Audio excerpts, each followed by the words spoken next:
Hello welcome back. तो आज मैं देखता हूँ यहाँ पे source of energy. Electrical network के अंदर हमारा नेक्स्ट टॉपिक है सोर्स ऑफ एनर्जी, यानी एनर्जी के कौन कौन से सोर्स हैं, इसके बारे में आज मैं क्लास के अंदर डिस्कस करूँगा।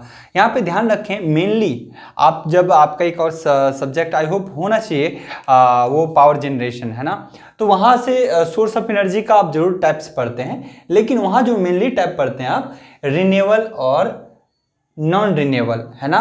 रिन्यूएबल और नॉन रिन्यूएबल एक एक चीज को मैं बताता हूँ है ना। केमिकल की चीजें बाद में आती हैं जो मैं बाद में बताऊंगा, लेकिन मेनली दो तरीके से क्लासिफाइड होते हैं, रिन्यूएबल और नॉन रिन्यूएबल। ध्यान रहे, रिन्यूएबल एनर्जी, जो रिन्यूएबल एनर्जी है इसी को बोला जाता है आपको नॉन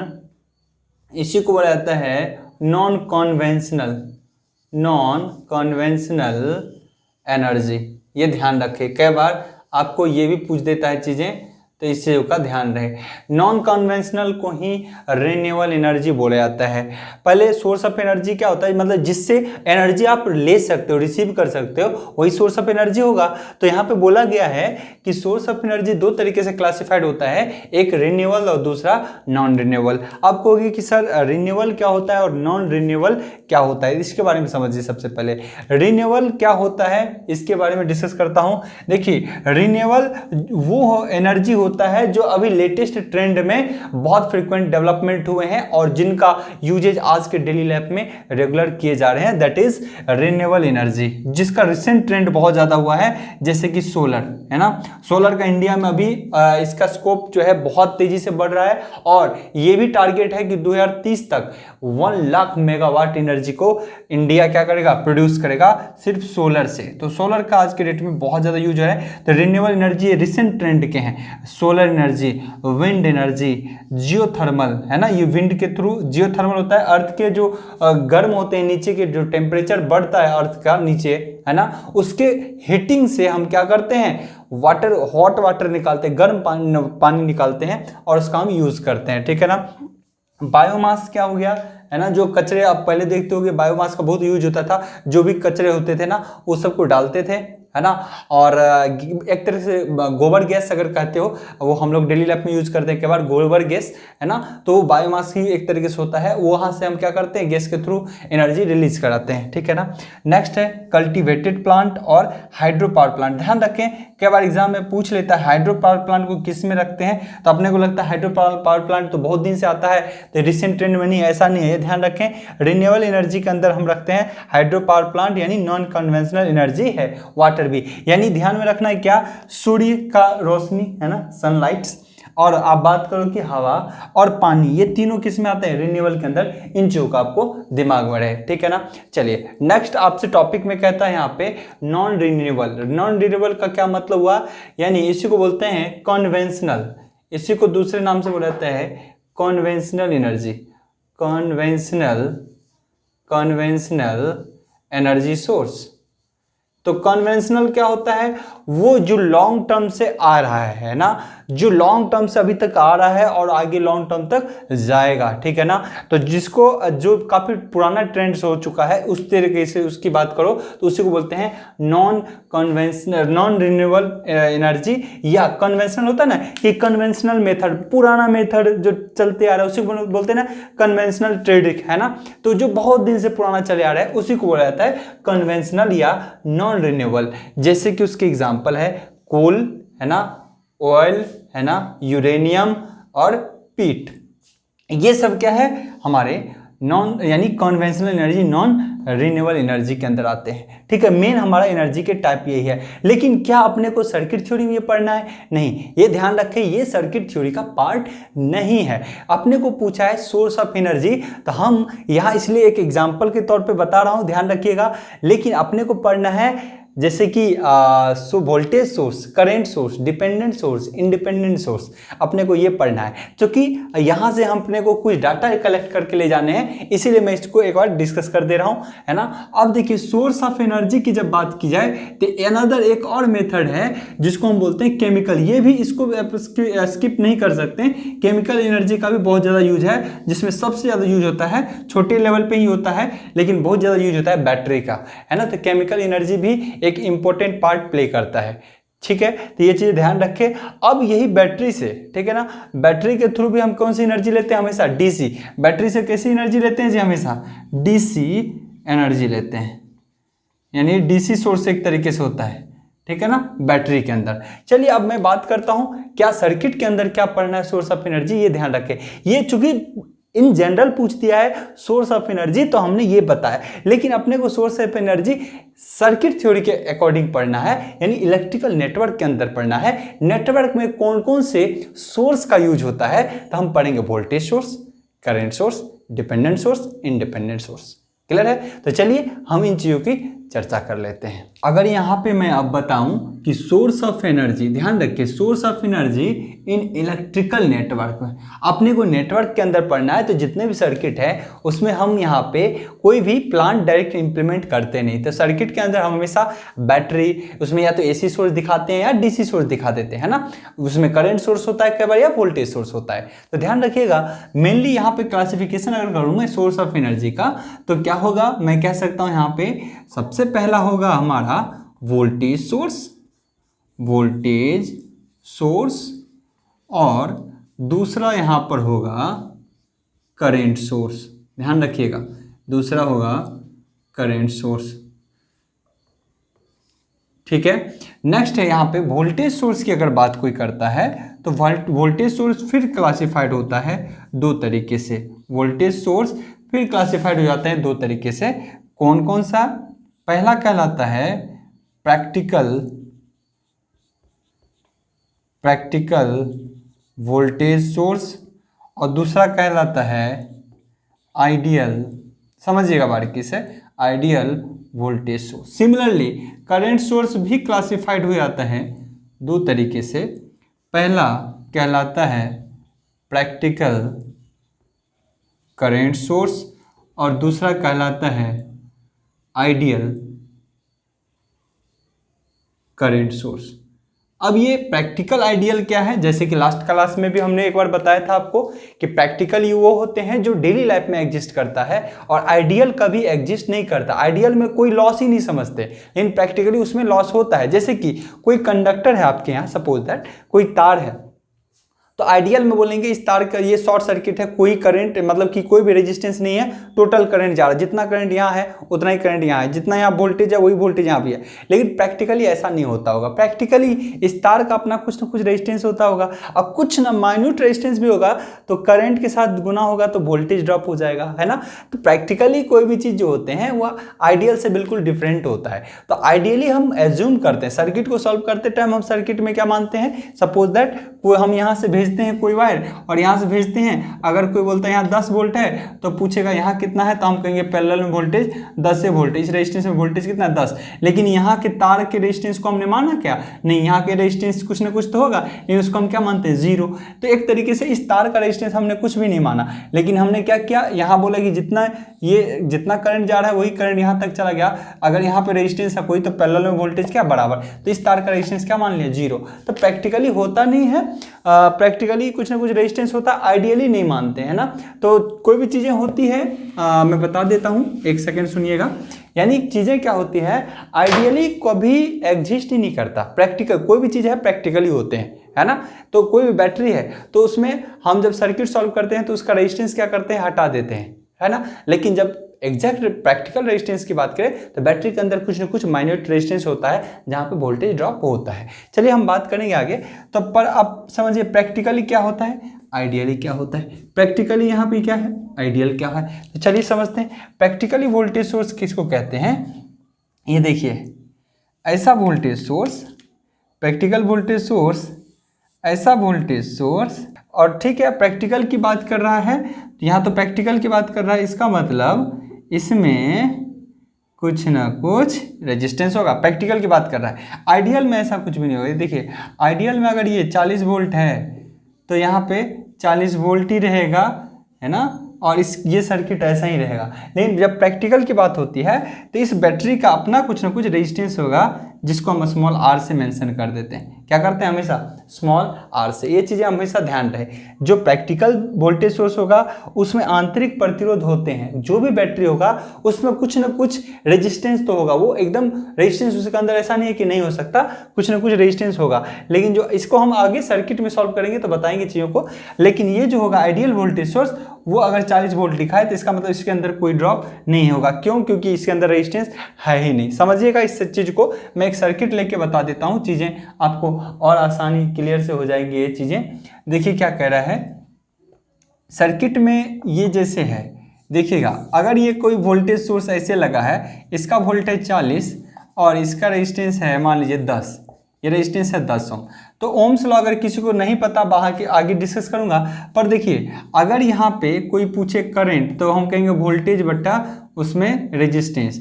तो वोल्टेज है 40 और रेजिस्टेंस है 10 बराबर 4 एम्पियर। 4 क्या हो गया? एम्पियर। अब समझिएगा 4 एम्पियर करंट हो गया।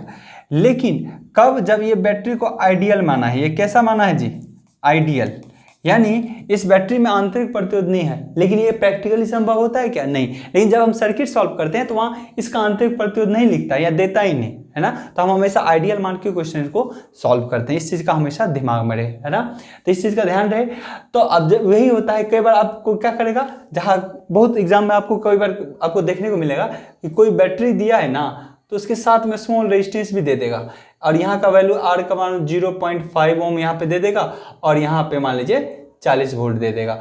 तो इसका मतलब ये होता है कि यहाँ पे प्रैक्टिकल वोल्टेज सोर्स को एज्यूम किया गया है, ठीक है ना। प्रैक्टिकल को एज्यूम किया गया, ये चीज ध्यान रहे। तो अब यहाँ पे रेजिस्टेंस में अगर कोई बोलेगा यहाँ का वोल्टेज कितना होगा, तो यहाँ का 40 वोल्ट नहीं होगा, कभी भी यहाँ पे 40 वोल्ट नहीं ड्रॉप होगा। क्यों? क्योंकि यहाँ पे कुछ ना कुछ ड्रॉप हो गया। ये मतलब होता है, जिसकी चर्चा हम न्यूमेरिकल पार्ट में करेंगे, ठीक है ना। तो एक चीज तो इतना तय है कि प्रैक्टिकल वोल्टेज सोर्स में कुछ ना कुछ आंतरिक प्रतिरोध होता है और आइडियल मानते हैं तो उसमें कुछ भी नहीं लेते हैं। वो मानते हैं कि इसके अंदर कोई प्रतिरोध है ही नहीं। सर्किट में मोस्टली ऐसे ही क्वेश्चन डाल के देते हैं, क्योंकि सर्किट में अपने को तो वहां तो दिखाना नहीं है कि रेजिस्टेंस है, तो सर्किट को सॉल्व करना होता है, तो वहां पे हम प्रैक्टिकली के बदला आइडियल ही हमेशा यूज करते हैं। इसी को बोलते हैं आइडियल वोल्टेज सोर्स। अब यहां से कुछ पॉइंट निकल के आते हैं जो आपके एग्जाम में बड़ी फ्रीक्वेंट पूछे जाते हैं, जिसकी चर्चा मैं यहाँ पे करने वाला हूं। देखिए कहेगा आपके एग्जाम में क्या क्वेश्चन पूछता है, मैं बताता हूं।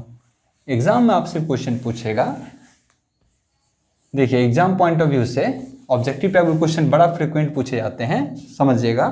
ऑब्जेक्टिव टाइप के क्वेश्चन पूछते हैं क्या कि बताइए प्रैक्टिकल वोल्टेज सोर्स का आंतरिक प्रतिरोध क्या होता है? बहुत कम। ये होता है प्रैक्टिकल वोल्टेज सोर्स का होता है तो वेरी लो, है ना। यहाँ पे आपसे क्वेश्चन क्या पूछता है?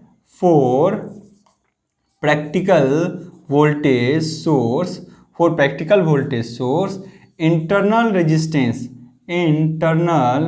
रेजिस्टेंस क्या होता है जी? इंटरनल रेजिस्टेंस क्या होता है? Very low. Practical voltage source के लिए आंतरिक प्रतिरोध क्या होता है? बहुत कम। ये देखिए कुछ ना कुछ होता है लेकिन उसको वेरी लो एग्जाम में पूछता है। आपसे एग्जाम में पूछ देगा कि आइडियल वोल्टेज सोर्स का इंटरनल रेजिस्टेंस क्या होता है, तो 0। यहाँ पे आर कितना है? 0। क्लियर? ये चीजें आपको दिमाग में रहे। क्वेश्चंस में आप नोट डाउन करेंगे, आपको मैं लिखा देता हूं, आप इस चीज को जरूर नोट डाउन करेंगे। पहला पॉइंट कह रहा है कि for practical voltage source internal resistance क्या होता है? हमेशा बहुत कम। ये देखिए 0 नहीं कहेंगे, वेरी लो। लेकिन आइडियल बोले तो उसका रेजिस्टेंस 0। दूसरा क्वेश्चन, दूसरा पॉइंट में लिखना है। ये पॉइंट फर्स्ट हो गया, ये क्या हो गया? पॉइंट हमारे लिए फर्स्ट हो गया। दूसरा पॉइंट हम लिखेंगे, दूसरा जरूर आप लोग नोट डाउन करें। आपसे क्वेश्चन पूछता है कि वोल्टेज सोर्स का आंतरिक प्रतिरोध हमेशा वोल्टेज सोर्स के सीरीज में होता है या पैरेलल में? इस चीज का हमेशा ध्यान रखें, ये क्वेश्चन पूछे जाते हैं। तो हमेशा वोल्टेज सोर्स के क्या होते हैं? सीरीज में। तो क्या पॉइंट लिखना है? दूसरा पॉइंट लिखना है इंटरनल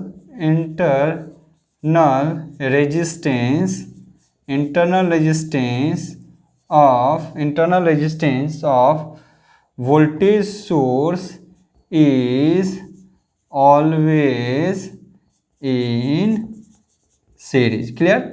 हमेशा किस में होता है? सीरीज में होता है। ये देखिए सीरीज में है कि नहीं, है ना। यहाँ तो कुछ है ही नहीं, आइडियल के लिए तो होता ही नहीं, इसका सीरीज में होगा भी तो 0 है ना। चीजें क्लियर है। चलिए दो पॉइंट इंपॉर्टेंट है जो कहीं यहाँ पे आपके नॉर्मल एग्जाम में भी और कंपटीशन एग्जाम में ही हमेशा पूछे जाते हैं, ध्यान रखिए। दूसरा है करंट सोर्स। करंट सोर्स मतलब जो करंट को डिलीवर करेगा। करंट सोर्स को अगर सिंबल में दिखाएं तो कैसे दिखाते हैं, एक चीज और ध्यान रखिएगा, वोल्टेज सोर्स की बैटरी में और कहीं पे कैसे दिखाते हैं जी, ऐसा भी दिखाते हैं, ये देखिए ऐसा, और इसके नीचे ये थोड़ा सा रेजिस्टेंस, ठीक है ना, और इसको ये ऐसा, एक बड़ा और एक छोटा, यहाँ पे बड़ा पॉजिटिव और यहाँ नेगेटिव, लाइनिंग दो बराबर नहीं होते दोनों, ध्यान रहे। एक बैटरी का सिंबल में एक बड़ा सिंबल होता है, एक बड़ा सा होता है और एक छोटा सा होता है। जो बड़ा होता है वो हमेशा पॉजिटिव और जो छोटा होता है वो हमेशा नेगेटिव। सिमिलरली यहाँ पे जो बड़ा है वो हमेशा पॉजिटिव और जो छोटा है वो हमेशा नेगेटिव, ठीक है ना। चलिए आगे बढ़िए। करंट सोर्स, करंट सोर्स जो होते हैं प्रैक्टिकल करंट सोर्स में देखिए, यहाँ करंट सोर्स का सबसे पहले सिंबल ऐसे, सिंबल ऐसे, प्रैक्टिकली है तो इसका आंतरिक प्रतिरोध होगा, लेकिन बहुत ज़्यादा, ये ध्यान रखिएगा, वेरी हाई, और यानी हमेशा प्रैक्टिकल वोल्टेज जो करंट सोर्स होता है, प्रैक्टिकल करंट सोर्स होता है, उसका सिंबल ऐसा होता है। सबसे पहले सिंबल देखिए, जो करंट सोर्स होगा उसका सिंबल ऐसा होगा, और इसका आंतरिक प्रतिरोध होता है जो वेरी हाई होता है। कितना होता है जी, वेरी हाई। जो आर इंटरनल होता है, आर इंटरनल, ध्यान रखिएगा, करंट सोर्स का जो प्रैक्टिकल होते हैं उसका आंतरिक प्रतिरोध जो होता है वेरी हाई, बहुत ही ज़्यादा होता है। क्या होता है, बहुत ही ज़्यादा होता है। आपसे एग्जाम में पूछता है कि प्रैक्टिकल करंट सोर्स का जो आंतरिक प्रतिरोध होता है वो उसके सीरीज में लगा होता है या पैरेलल में। सोर्स के हमेशा पैरेलल में, जब हम इसको तोड़ते हैं, ब्रेक करते हैं, तो ये ऐसा पता चलता है कि हमेशा क्या होता है, पैरेलल में। क्लियर, ये चीज़ ध्यान रखें। दूसरा आइडियल, तो आइडियल की जब भी बात होती है तो करंट सोर्स है तो करंट सोर्स ही, ये रहा, हमने क्या लिया, करंट सोर्स, ये हमने लिया करंट सोर्स, ध्यान रखिएगा, ये हमारा करंट सोर्स है। अब इस करंट सोर्स में भी ध्यान से समझिएगा, इस करंट सोर्स में भी क्या हो जाएगा, अब इसका होगा तो पैरेलल में ही, लेकिन ये इनफाइनाइट होगा। कैसा होगा जी, इनफाइनाइट रेजिस्टेंस, इनफाइनाइट रेजिस्टेंस, ध्यान रखिएगा। पूछता है आपसे क्वेश्चंस कि बताइए करंट सोर्स का आंतरिक प्रतिरोध क्या होता है, तो अगर प्रैक्टिकली कहेगा तो प्रैक्टिकली इनफाइनाइट नहीं हो सकता। प्रैक्टिकली चाहे हम कितना भी जोड़ दें, प्रैक्टिकली हमारे पास चाहे कितना भी हो, 2 ओम, 10 ओम, 5 kilo ohm, 10 mega ohm, 50 mega ohm, 10 lakh mega ohm, 25 crore mega ohm, उसका एक वैल्यू है, डाटा है, इसलिए उसको इनफाइनाइट नहीं बोल सकते। तो प्रैक्टिकली में बहुत हाई बोल सकते हैं, है ना, लेकिन आइडियली इनफाइनाइट, उसको कोई काउंट ही नहीं कर सकता, मतलब अनंत है, उसमें करंट जा ही नहीं सकता, ठीक है ना। करंट सोर्स से किसी अदर सोर्स का करंट कभी नहीं जाता, खुद से तो रिलीज करेगा लेकिन किसी अदर सोर्स का करंट कभी इससे गुजरता नहीं है। तो ये चीज़ें आपको ध्यान में होनी चाहिए। तो हमने बोला कि यहाँ source of energy voltage source और करंट सोर्स, यहाँ पे ध्यान रखें, वोल्टेज सोर्स और करंट सोर्स, ये चीज़ों का आपको ध्यान रहे जो हमने अब तक कराए हैं, है ना। अब इसमें हम पढ़ेंगे कि वोल्टेज सोर्स ऐसा भी होता है, डिपेंडेंट वोल्टेज सोर्स और इंडिपेंडेंट वोल्टेज सोर्स, ध्यान रखिएगा, एकदम डिपेंडेंट वोल्टेज सोर्स और इंडिपेंडेंट। ये सारे कैसे वोल्टेज सोर्स हैं, एक तरीके से इंडिपेंडेंट है। ये कैसे सोर्स हैं, इंडिपेंडेंट वोल्टेज सोर्स है। तो हम क्लासिफिकेशन ऑफ सोर्स और आगे कराएंगे। ये टाइप्स ऑफ क्या है, सोर्स ऑफ एनर्जी है। तो आपसे बोला जाता है सोर्स ऑफ एनर्जी कौन सा है जो हम इलेक्ट्रिकल सर्किट में यूज करेंगे, एक वोल्टेज सोर्स और दूसरा करंट सोर्स, एक वोल्टेज सोर्स और दूसरा करंट सोर्स। इसके बाद हम सोर्स का क्लासिफिकेशन आपको जरूर कराएंगे। तो जितने भी सोर्स से रिलेटेड टर्म थे हमने सब कराए, जैसे कि कन्वेंशनल क्या होता है, नॉन कन्वेंशनल क्या होता है। सिमिलरली अगर बात की जाए तो हमने सोर्स का इस भी तरीके से देख लिया, वोल्टेज सोर्स होता है और करंट सोर्स होता है, जो हमारी सर्किट थ्योरी में यानी इलेक्ट्रिकल नेटवर्क के अंदर सबसे ज़्यादा आपको यूज देखने को मिलेगा। तो ये चीज़ें ध्यान रहे, तो इसको हम आगे बारीकी से करेंगे, ठीक है ना, कि किस तरीके से और डिपेंडेंट के तौर पे क्वेश्चंस बनते हैं और इंडिपेंडेंट के क्वेश्चन बनते हैं। ध्यान रखिए, सोर्स का भी इसलिए बता दिया क्योंकि इसके बाद जब मैं अभी डिस्कस करूंगा वो होगा एसी सर्किट, यानी एसी सर्किट की बात नहीं कर रहा, मतलब कि एसी, चूंकि आपके फर्स्ट टॉपिक के अंदर एसी दिया हुआ है और एसी के डिफरेंट कंपोनेंट के बारे में डिस्कस करना है, यानी एसी के वेव फॉर्म के बारे में जानना है। तो हम वेव फॉर्म तभी जनरेट करेंगे जब थोड़ी सी मशीन की जानकारी ले लेंगे, क्योंकि लेयर बाय लेयर, मैं लिंक बाय लिंक चाहता हूं कि एक एक चीज को आप बहुत बेहतर तरीके से सीखें, ये हमारा हमेशा टारगेट होता है। तो हम सबसे पहले जनरेट करेंगे। डीसी तो आप देखते हो हमेशा कांस्टेंट वेव फॉर्म बनाता है, लेकिन एसी में क्या होता है, टाइम के रिस्पेक्ट में वेरिएबल होता है वेव फॉर्म। तो उसके बारे में एक एक चीज जानना बहुत जरूरी है। ध्यान रखें, आपके टॉपिक के अंदर जो है वेव फॉर्म एसी और डीसी को ही पढ़ना है, एसी और डीसी को ही, यानी साइनसोइडल वेव फॉर्म और स्ट्रेट लाइन के। जबकि वेव फॉर्म तो बहुत होते हैं, ट्रायंगुलर होते हैं, स्क्वायर होते हैं, ट्रेपेजोइडल होते हैं, वेव फॉर्म बहुत होते हैं, लेकिन यहाँ अपने को डिस्कस करना बस दो वेव फॉर्म, एक एसी के लिए साइनसोइडल और दूसरा कांस्टेंट वाला यानी डीसी का। ठीक है ना। तो हम इस लेक्चर के बाद हम देखेंगे क्लासिफिकेशन ऑफ सोर्स, और उसके बाद हम देखेंगे एसी और डीसी के बारे में डिस्कशन पूरे बढ़िया से, ताकि आगे एसी एनालिसिस जब हम डिस्कस करेंगे तो हमको कोई भी प्रॉब्लम नहीं हो। तो आज की क्लास को यहीं पे स्टॉप करता हूँ, आगे क्लास को फिर कंटिन्यू करेंगे। आज के लिए इतना ही। Good luck, have a nice day.